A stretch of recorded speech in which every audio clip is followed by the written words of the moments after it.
नमस्कार, मैं सौरभ गोस्वामी। हमारे साथ एक युवा नेता हैं प्रभुदयाल लोधी, जो चखौरा ब्लॉक के रहने वाले हैं और राजनीति को क्या समझते हैं, कैसे समझते हैं, राजनीति का क्या उद्देश्य है, इन सब पे हम इनसे चर्चा करने वाले हैं। आज नेताजी मुलायम सिंह यादव का भी जन्मदिन है, तो उनके लिए बहुत बहुत जन्मदिन की शुभकामनाएं। ऐसे ही आप लोगों की सेवा करते रहें और एक जो आपने समाजवादी पार्टी एक परिवार बनाया है, उसको ऐसे ही फलते फूलते देखते रहें। प्रभुदयाल जी, आपका स्वागत है। प्रभुदयाल जी, एक सब राजनीति को क्या समझते हैं आप? धन्यवाद गोस्वामी जी, आपका बहुत बहुत धन्यवाद। आज हमारे समाजवादी पार्टी के रचयिता आदरणीय नेताजी मुलायम सिंह यादव जी का 82वां जन्मदिन है। हम लोगों ने सभी लोगों ने मिलके पार्टी कार्यालय पर बड़े उत्साह धूमधाम से मनाया गया है और इसी के साथ हम आपसे कुछ चर्चा करना चाहते हैं। जो अभी वर्तमान में भारतीय जनता पार्टी की सरकार चल रही है, अभी सरकार ने जो गुमराह करके रखा है, जैसे कि अभी मान के चलिए आप कोरोना, जब तक बिहार में चुनाव चल रहा था कोरोना का कोई प्रकोप नहीं था। अब जैसे ही चुनाव वहाँ पर खत्म हो गया है तो कोरोना दिल्ली में भी, इंदौर में भी, सारे बड़े बड़े महानगरों में इन लोगों ने अभी लॉकडाउन जारी करने के आदेश कर दिए हैं। कहीं कहीं तो आदेश कर दिया। जैसे ही चुनाव आता है तो भारतीय जनता पार्टी गुमराह करना चालू कर देती है। अब कोरोना में भी राजनीति चालू हो गई। कोरोना से ही राजनीति कर रही है भारतीय जनता पार्टी। मतलब कोरोना किस तरीके से वो अपने आप को ढाल बना रहे हैं, बताएंगे कुछ?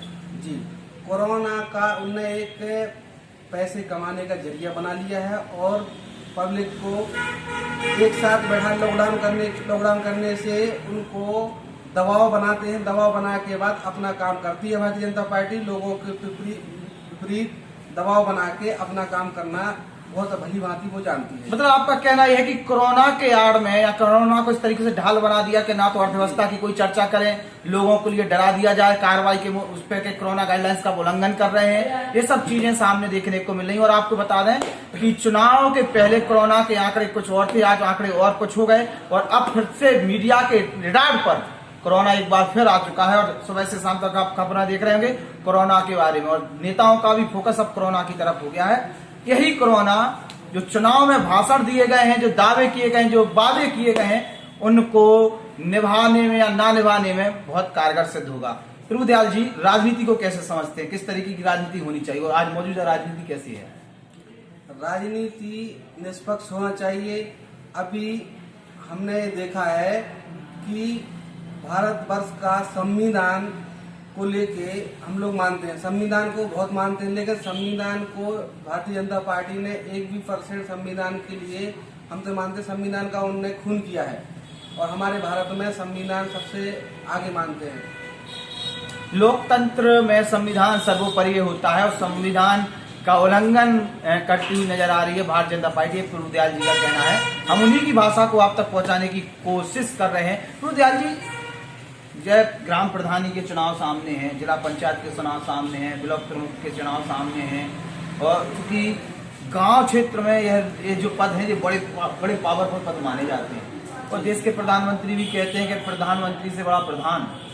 और जब प्रधान भ्रष्टाचार करता है तो क्या कहा जाए? प्रधान भ्रष्टाचार करता है तो ऐसे प्रधान को, ऐसे जिला पंचायत सदस्य को, ऐसे ब्लॉक प्रमुखों को, चाहे वो किसी भी पार्टी का हो, उसको जनता सबक सिखाएगी। जल्द ही चुनाव आने वाले हैं, फरवरी में चुनाव होंगे।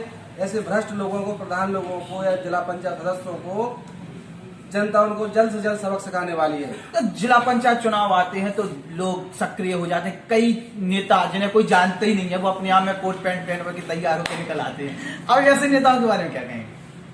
ऐसे नेताओं के बारे में आप भी जानते हैं, हम भी जानते हैं।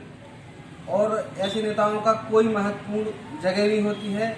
वो कुछ दिनों के होते हैं, 1-2 महीने में दिखते हैं, 1-2 महीने बाद गुम हो जाते हैं। पिछले जिला पंचायत चुनाव में देखा था कि कई नेता आए, सभी ने अपने अपने पर्चा भरे, लेकिन एक भी सिंगल नेता जो जीत के आया उसके खिलाफ में खड़ा नहीं हुआ कि हमारा जिला पंचायत जीत के आया है जो मेंबर, वो कार्य कर रहा है क्या नहीं कर रहा।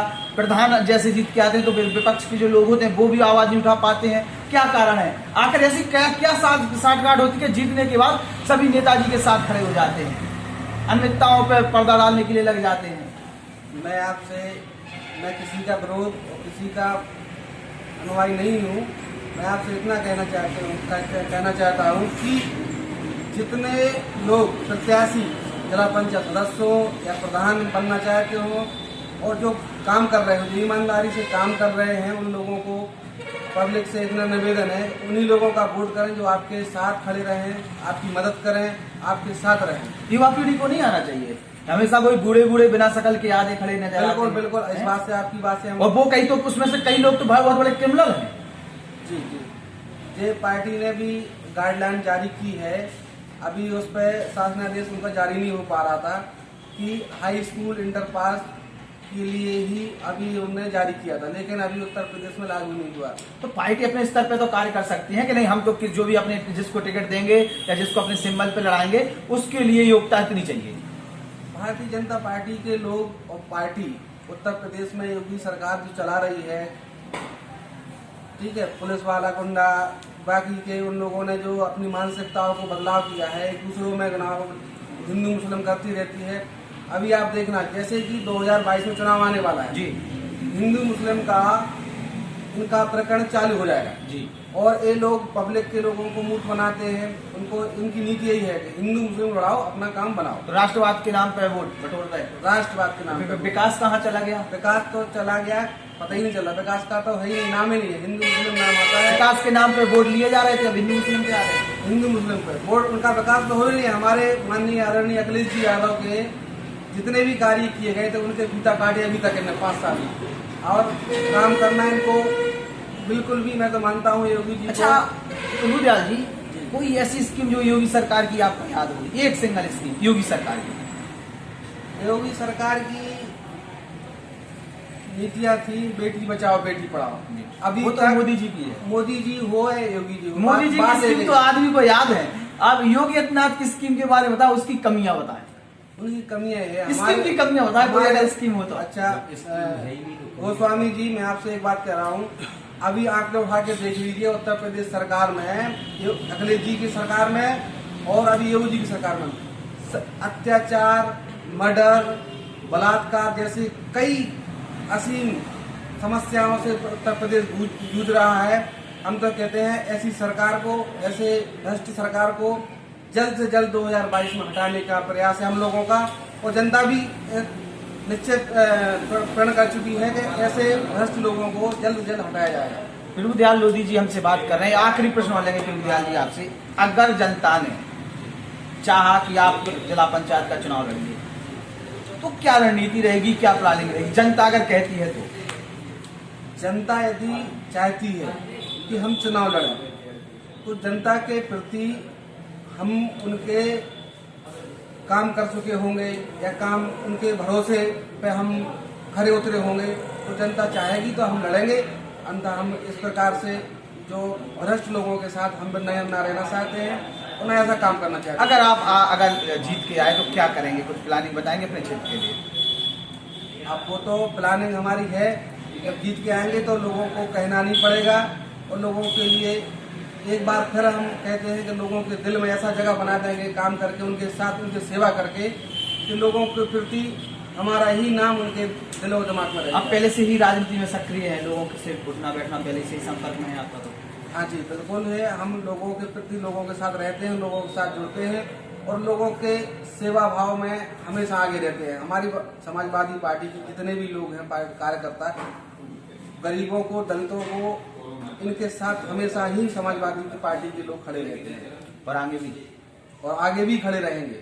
जिला पंचायत चुनाव फरवरी में है, उसकी हम लोग तैयारी कर रहे हैं जगोड़ा क्षेत्र से, और हम चाहते हैं हमारी जो वोटर मतदाता भगवान है हमारे, वो चाहेंगे तो हम लोग उनके प्रति हमेशा तत्पर रहे उनकी सेवा में। आप प्रभुदयाल लोधी जी के लिए सुन रहे थे, ऐसे ही युवाओं की जरूरत है। जो भी युवा हम लोगों का इंटरव्यू सुन रहे हैं, प्रभुदयाल जी को सुन रहे हैं, हम आह्वान करना चाहते हैं कि जिला पंचायत चुनाव हो, चाहे वो प्रधानी के चुनाव हो, इन सभी में सक्रियता के साथ आप लोग मैदान में आइए, लड़िए चुनाव। और राजनीति को अगर बदलना है तो युवाओं को आना पड़ेगा, क्योंकि युवा ही कुछ नया कर सकता है, नई क्रांति का जनक बन सकता है। और राजनीति में अगर गंदगी को हटाना है तो युवाओं को आना ही पड़ेगा। जय हिंद, जय भारत। प्रभुदास जी नमस्कार। नमस्कार सर, नमस्कार।